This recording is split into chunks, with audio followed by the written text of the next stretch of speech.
Okay, good. So this presentation, I'm going to talk a little bit about what we're seeing right now around FirstNet, and then also we did some work for the state of West Virginia around their FirstNet planning, and I just wanted to go through that and share that with you. So I feel much more comfortable not giving a sales pitch, so that'll be better for all of us hopefully on this time. So how many of you are familiar with FirstNet? How many? Yeah, about half. And how many of you have been directly involved with FirstNet activities right now? Okay. BayWeb, yep. Anybody else? No? Mostly keeping tabs on what's going on? Yep. All right, so maybe you could help me with some of the points in this presentation then. Will be good. So, all right, so the first half of this is going to be about what we see from the backhaul side for our experience with working with FirstNet right now. We're quite engaged with the architecture team in Walnut Creek, and we've got a guy on our group who basically does nothing but keep tabs on what's going on with FirstNet and working with all the different players. So we've got a few things we're working on. So FirstNet stands for the First Responder Network Authority, which is an independent authority within the NTIA. It actually reports to the Department of Commerce. There's a Department of Commerce secretary on the board of FirstNet. And it basically holds all the spectrum licenses for the 700 megahertz D block, and it's charged with building and operating the nationwide public safety broadband network. This network has been mandated to use a technology called LTE, which stands for long-term evolution, and it's the next generation in 2G, 3G, 4G technology for wireless operators. So, Verizon and AT&T and T-Mobile and all the other guys have been busy rolling out LTE on their networks for the last year and a half or 2 years. So that's what FirstNet will be built on. There's been $7 billion allocated already. Well, not all, $2 billion of the $7 billion has been already allocated for FirstNet. $5 billion is coming, supposedly, based on the selling of some spectrum assets by the government. So that the full funding hasn't been available. A lot of the projects that were LTE projects that have been given waivers, I think there's 7 or 8 of them in the country, one of them being BayWeb, had been put on hold until FirstNet works itself out. I think there's starting to be more progress on those projects now. I don't know, maybe you want to give a short status of what's going on in BayWeb, or?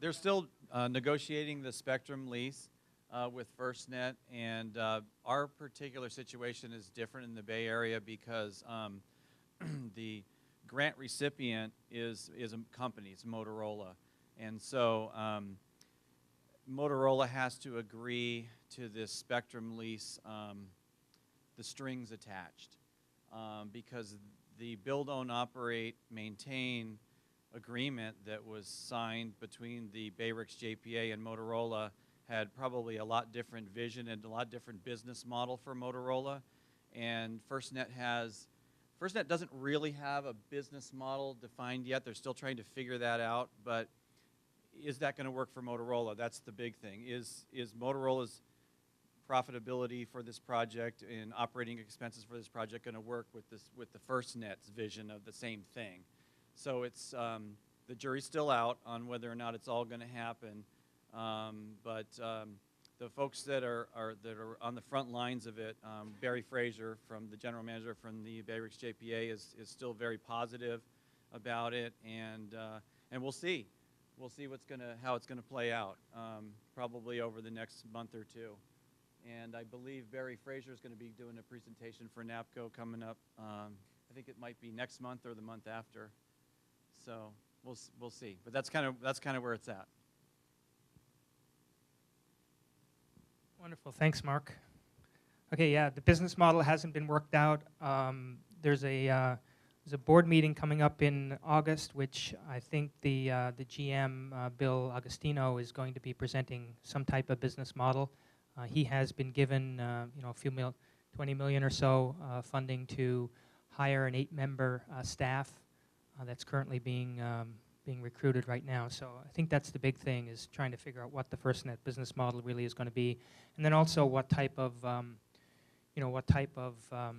role the mobile operators will play, what type of role the states will play. I mean, there's a lot of unknowns right now yet to be figured out. I think, so how does it impact everyone in this room? I think there's 3 things. Firstly, I think ultimately we're going to get better communications out of this. There's going to be a faster, higher speed, LTE-based network available at some point to some portion of your coverage area. So I think that will be one of the outcomes that comes from this. The second one is that I think there's pretty well consensus that P25 is not going anywhere anytime soon. So all the P25 networks are not going to be replaced by LTE.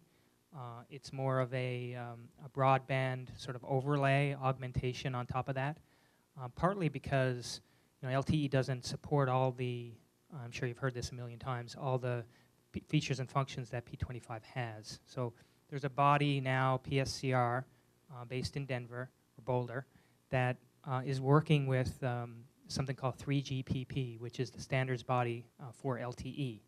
And they're working to get some of the public safety specific requirements built into the Release 12 standard of LTE, which is due out sometime in 2015.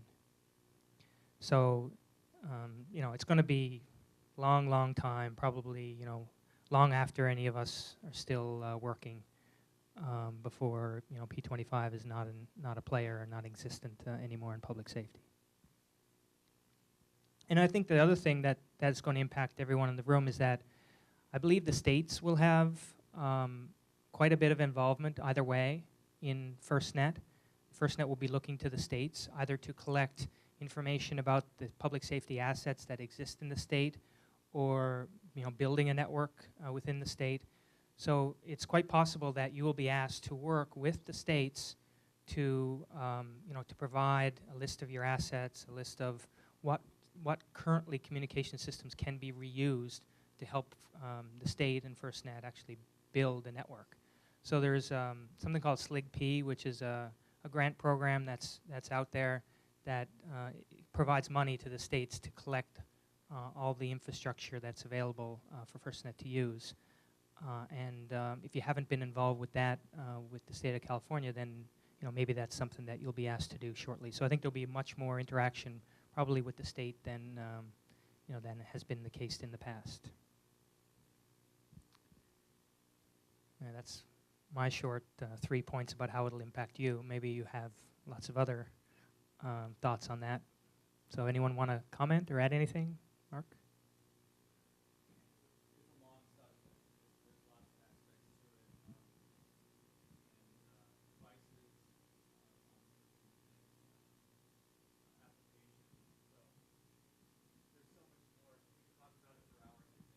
Yeah.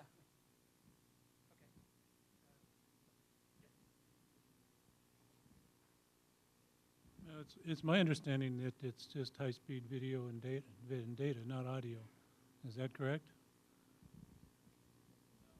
No, there'll be non-mission critical voice capability running on the LTE network. So there is a voice over LTE in the standard, and that's being rolled out now on the mobile operator network, and that will be planned for the public safety broadband network.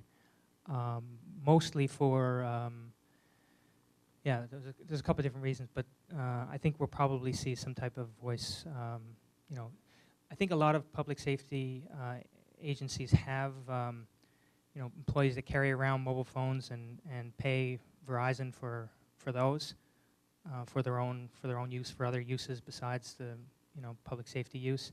I think part of it is having that ability available so that all these state and local workers don't have to pay Verizon for a $50 a month data plan or a voice plan on their mobile carrier, and let that run over the FirstNet network. I think that's going to be part of the business model for FirstNet. I'm sorry? No, I think all of them are doing voice over LTE right now, yeah. For FirstNet? I don't know, and I'm not sure if anyone gives you a timeline. I'm not sure it's going to be true or correct. I think if anyone told you an exact timeline, it'd probably be, may not be true. Very contingent upon the sale of the 480 megahertz band, which we all know is trying to get turned around. So that's a big deal. There's a device that already that does voice over the LTE, and that's Motorola makes it. You can look it up. It's called an LEX 700, and it does a whole lot of things, but it's about the size of a regular smartphone. So you can check that out. But it does one-to-one, and that's the big thing is that not having the capability of one-to-many. Want to say something? No. Okay. Anybody else have anything to add on FirstNet? It's a very interesting topic. Okay, so I just summarized what I think the 4 key challenges are for FirstNet to build the network, and the first one is cost. So $7 billion has been given, technically, sort of, to FirstNet to build this network. The coverage and capacity requirements that they're talking about to build a nationwide LTE network for that money is probably impossible. I mean, there's estimates going around to be somewhere around 20 billion that it would cost. So that's the first big challenge. So FirstNet's going to be looking to, try and figure out how do I build this network on the cheap without sacrificing reliability. So that right there is a huge question, and I'll talk about some of the ideas later in the presentation about how to do that. Yeah, nationwide.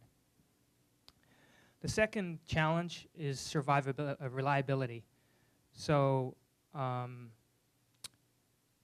networks today are not built for the reliability that public safety expects.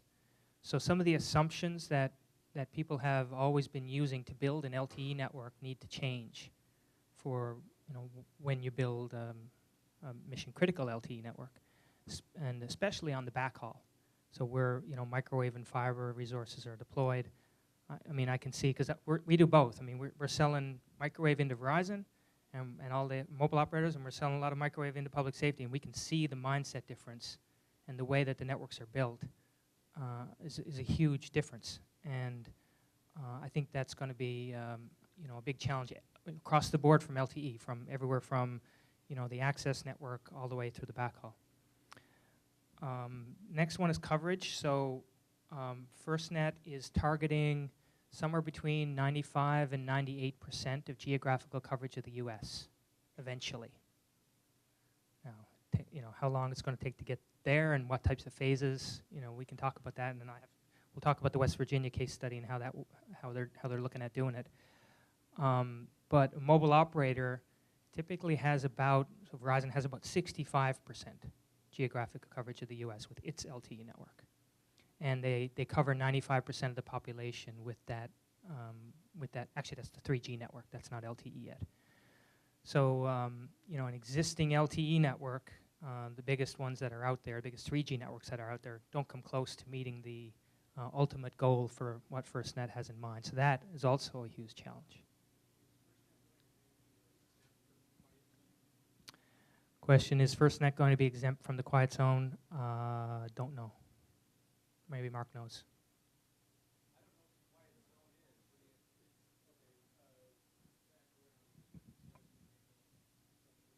Oh, yeah. Yeah. I've got slides on that. I'll talk about that in a minute. Yeah. I'll cover that.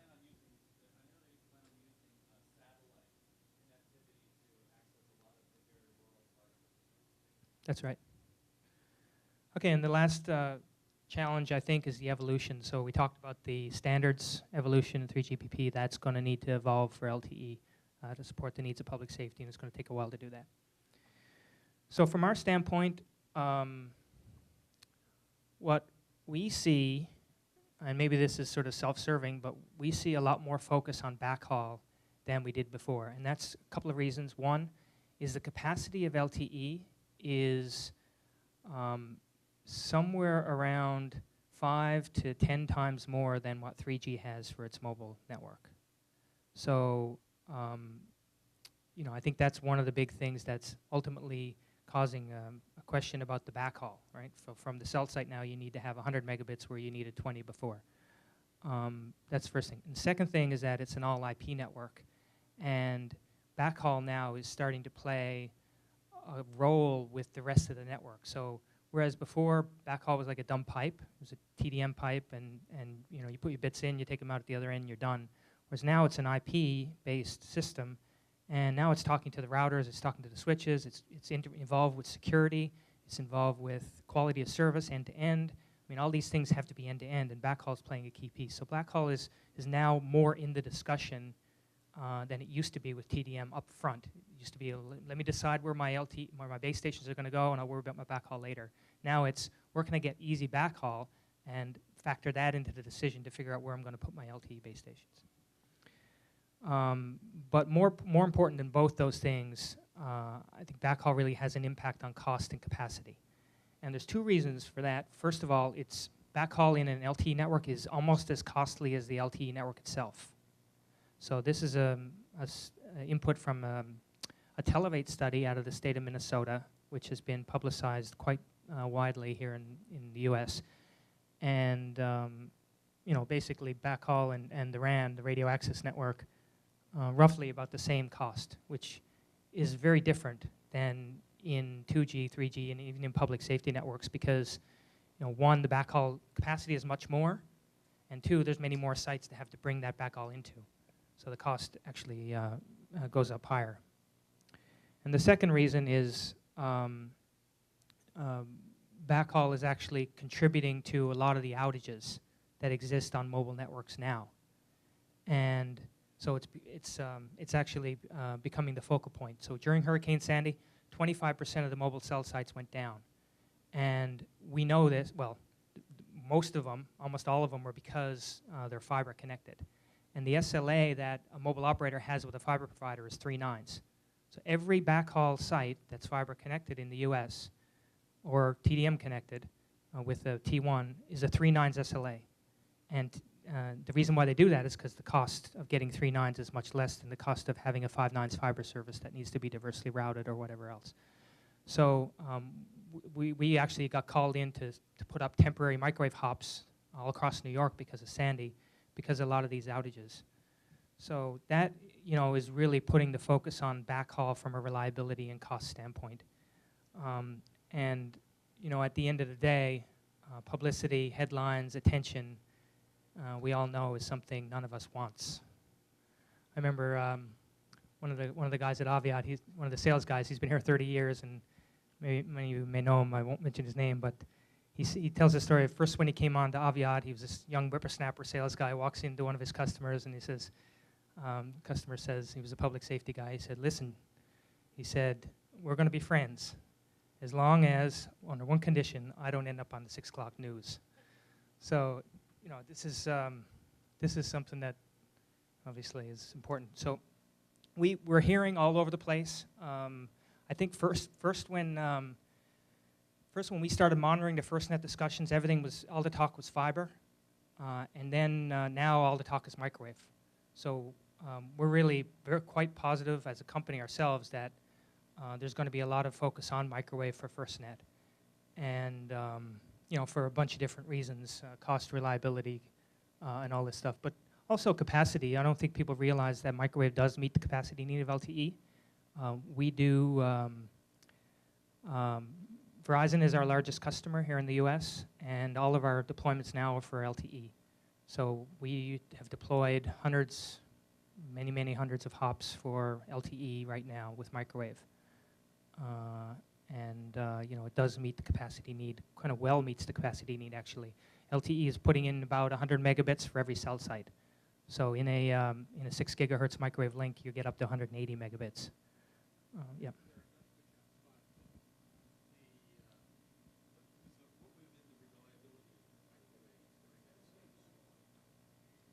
Yeah. So we didn't have any, no reported outages on our equipment during Sandy. Every temporary link that we provided was a fiber-connected site.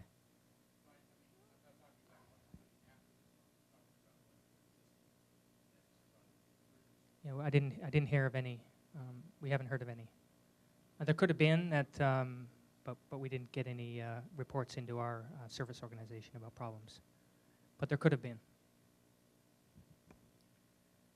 Okay, so I think microwave will play a big part, and that affects everyone, because if ultimately the states are going to come down and start talking to every one of you about what kind of assets you have and what kind of microwave you have, and how do we leverage that existing microwave to build FirstNet, then I think that's going to be a discussion that's going to happen, guaranteed, at some point. Now, it may happen quicker for people in cities, like for those of you who are in San Francisco or in San Jose, and I mean, that's probably the place they'll come first, but ultimately it'll filter down to everybody.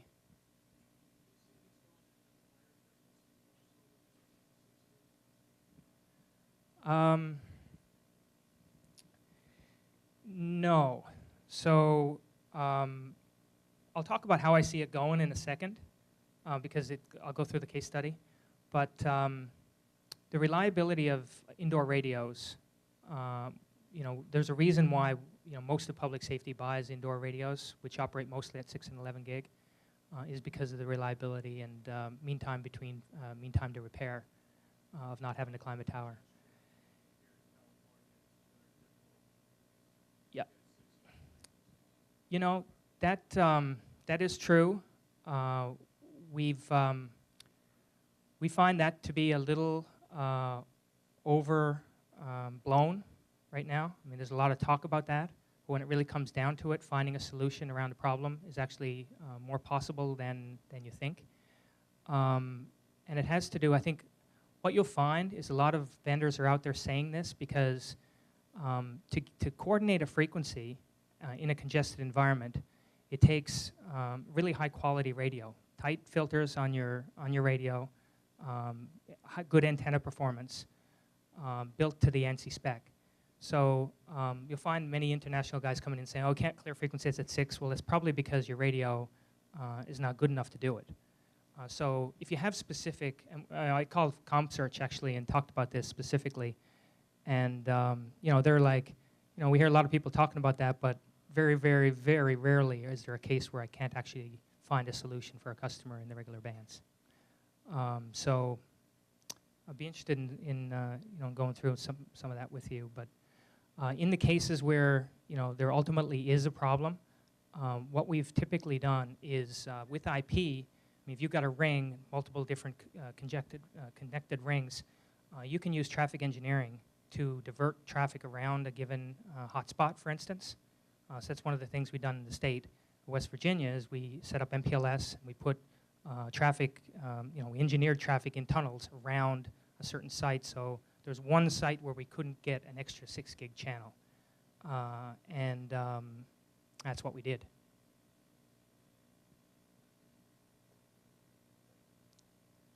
Okay, so the best practice for building a new microwave network is reuse the existing radios, antennas, and towers. So I see all the time people coming in saying, I'm just going to build an overlay. I'm going to go in because my radios are cheaper, and I can get lower capex by just putting a radio shot in, overlay what I currently have. But our modeling and our analysis shows that you can actually cut your backhaul costs in half by reducing the assets that you have on the ground. And the reason I always use the analogy of building a highway. So it's a lot easier to add an extra lane to a highway. Obviously, questions of spectrum, space on the tower, age of the microwave equipment that's already there, all these things sort of come up. But for the most part, in principle, you really have to start with what you have and try and grow that first. And that's the easiest and best way to approach a new microwave build. So as an example of that, so here we have typical discussion that comes up all the time. So you've got an existing all-indoor radio with a waveguide, and you want to add a new channel or you want to add a new radio path. So there's two ways to do it. You can deploy a whole new overlay with a new antenna and a cheap outdoor radio system right? Maybe operating at 18 or 23 or even 6 or 11, connecting the new LTE base station in with an indoor baseband unit. So the good thing is it's really, really cheap to buy. Or you can expand what you already have by using expansion port and tie into the existing passive components on the antenna.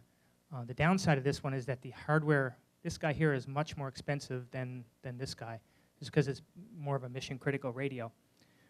But when you actually factor in the install and the deployment and planning and all that stuff, because you don't need a tower climb in this case, you don't need to touch the tower at all, the total cost of deploying this guy, even though it's a more expensive radio, is over half the cost of deploying a cheaper split mount solution.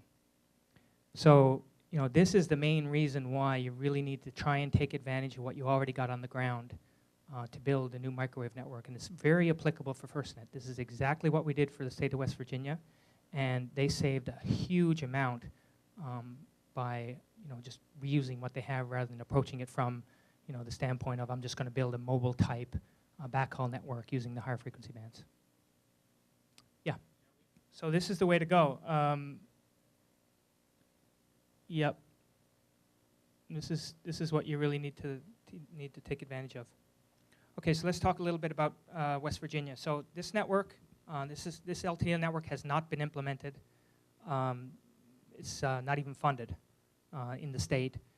But what the state wanted to do is they wanted to, I have so much infrastructure that I already, you know, paid and put out there. How can I build this LTE network? How can I go forward and try and make a case that I don't need a mobile operator? I can build a highly reliable network for cheap.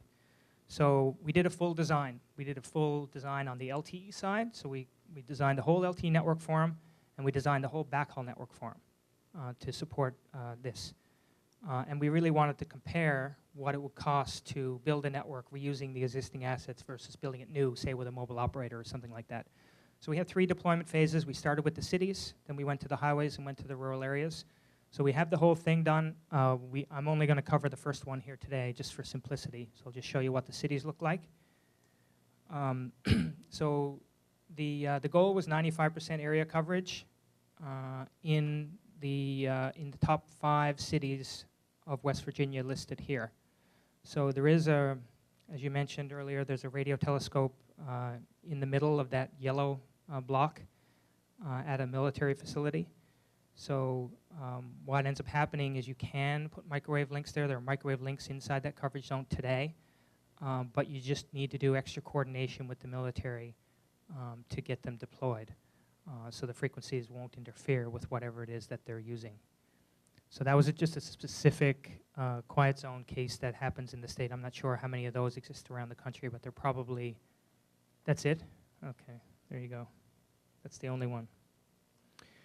So we started out to design the LTE network. We started out with some assumptions around, I'm sorry, there's 2. There you go. So we started out with some coverage and capacity requirements for the LTE cell. So we looked at getting 768 kilobits at the cell edge in an urban environment, and 192 kilobits per second at the cell edge in a rural environment, which ultimately equates to, based on link budget, a cell radius of anywhere between 5.5 miles for urban or for rural, and 1.7 miles for urban. These were the basic assumptions that we used to figure out where the cell sites needed to go from a capacity standpoint. If you look at the city, so we mapped out all the 5 ones in this particular phase. First thing we wanted to do is put LTE where LMR is today. So there's a lot of talk about, you know, LTE not ideal at LMR sites because they're up on the mountain and you know, everything else, but there's still a lot of benefit to be get from a coverage and capacity standpoint by putting LTE where LMR is, and I think that's the way every cellular network has been rolled out in the past, and I don't see it changing now for LTE. It's a very good practice. So we did that.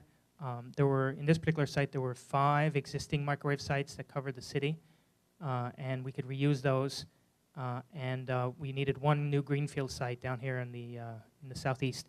So the radius that you see mapped out here is to actually get 768 kilobits at the edge of the cell.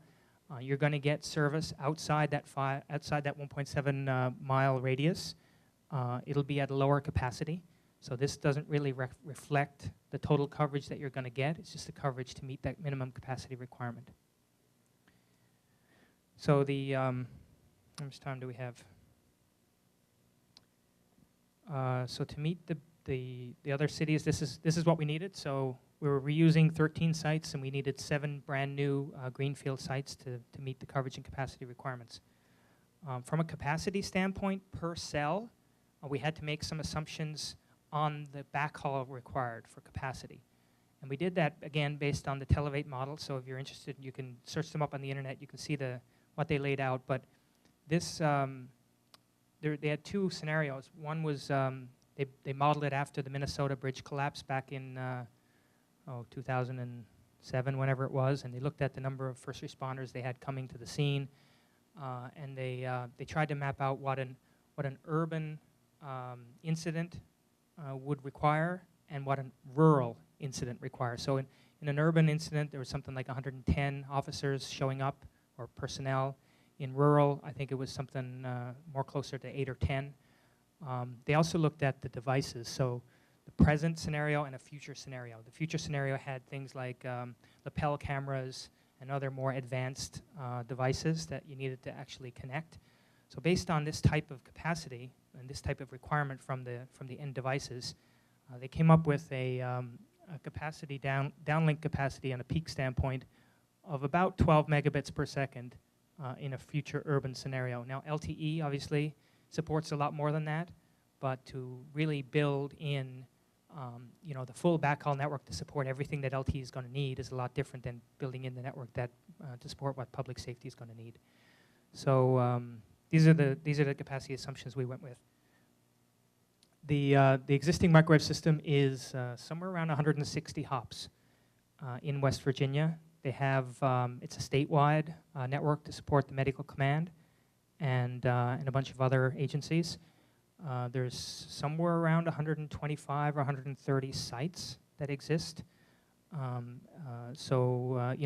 rest of the coverage around the rural and the highways would actually take advantage of a lot more sites than what the cities can.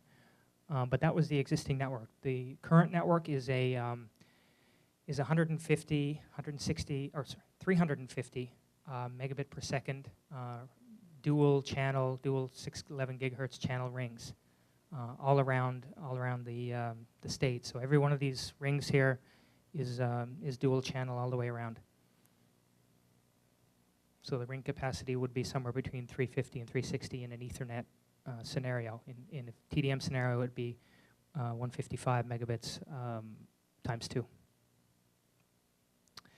So we went through a very detailed capacity planning calculation. The planning capacity for rings generally is a little different for IP than it is for TDM because you have something called statistical multiplexing, where because IP is bursty and the packet sizes are different lengths, you can oversubscribe the network. We didn't oversubscribe this network at all, but that's typically what you would do, but we didn't do it. There's formulas for figuring out on each one of these ring links, if this is the EPC, the core part of the LTE network, then how much capacity do you really need on each one of these, accounting for a failure on any point in the network. As you get further away from the EPC, the capacity actually drops off a little bit. But what we did is these are the new links that are required. So on some of these links, we need 2 more channels. In some, we need 1. So actually, we get up to a 4+0 on this particular link. There's one site in here at this location right here that's very congested. We had problems getting 1 6-gig frequency here. So what we did is we went with 6 and 11 where we could, and then we designed the MPLS network riding on top of this to direct traffic between the sites on other paths that were less congested.